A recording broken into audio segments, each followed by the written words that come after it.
తెలుగు ఇండస్ట్రీలో mega family నుంచి వచ్చిన హీరోల్లో స్టైల్ స్టార్ అల్లు అర్జున్ ప్రత్యేక ఇమేజ్ సంపాదించుకున్న విషయం తెలిసిందే. గత సంవత్సరం త్రివిక్రమ్ దర్శకత్వంలో సన్ ఆఫ్ సత్యమూర్తి చిత్రంతో నటించి ఫ్యామిలీ ఆడియన్స్ కి బాగా దగ్గరయ్యాడు. అయితే నిర్మాత దర్శకులు గుణశేఖర్ అత్యంత ప్రతిష్టాత్మకంగా తెరకెక్కించిన రుద్రమదేవి చిత్రంలో గోన గన్నారెడ్డి అద్భుతమైన నటన ప్రదర్శించాడు. తెలంగాణ యాస మాట్లాడుతూ అందరినీ బాగా ఆకర్షించాడు అల్లు అర్జున్. సింగపూర్ లో జరుగుతున్న సైమా అవార్డుల్లో భాగంగా బన్నీకి రుద్రమదేవిలో గోన గన్నారెడ్డి పాత్ర పోషించినందుకు గాను ఉత్తమ నటుడిగా క్రిటిక్స్ అవార్డు లభించింది. ఈ సందర్భంగా బన్నీ మాట్లాడుతుండగా పవర్ స్టార్ అంటూ పవన్ ఫ్యాన్స్ పాట అందుకున్నారు. దీంతో కాస్త అసహనానికి గురైన బన్నీ వారిని ఉద్దేశించి ఏ గమ్మునుండబోయ్ మాట్లాడని అంటూ తిరిగి తన మాటలను కొనసాగించారట.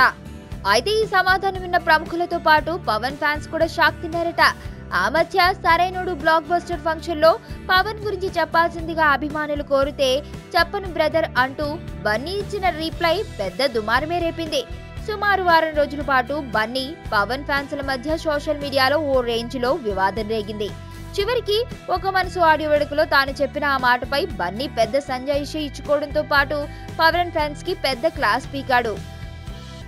మరోసారి ఇదే సీన్ రిపీట్ కావడంతో మనోడు పూర్తిగా అసహనానికి గురయ్యాడనిపిస్తుంది. అందుకే వెనుక ముందు ఏది ఆలోచించకుండా పవర్ స్టార్ అంటూ పవన్ ఫ్యాన్స్ గోల చూసి హే గమ్మునుండవై మాట్లాడని అని డైలాగ్ కొట్టి షాక్ ఇచ్చాడు. ఏదేమైనా బన్నీ ఇలా స్పందించడంతో పవన్ ఫ్యాన్స్ తీవ్ర నిరాశకు గురయ్యారని తెలుస్తోంది.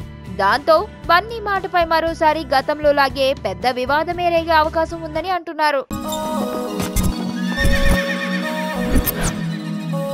మనకి ఎవడన్నా సాయం చేస్తే మన వాళ్ళ లైఫ్తో వ్యవసాయం చేస్తాం.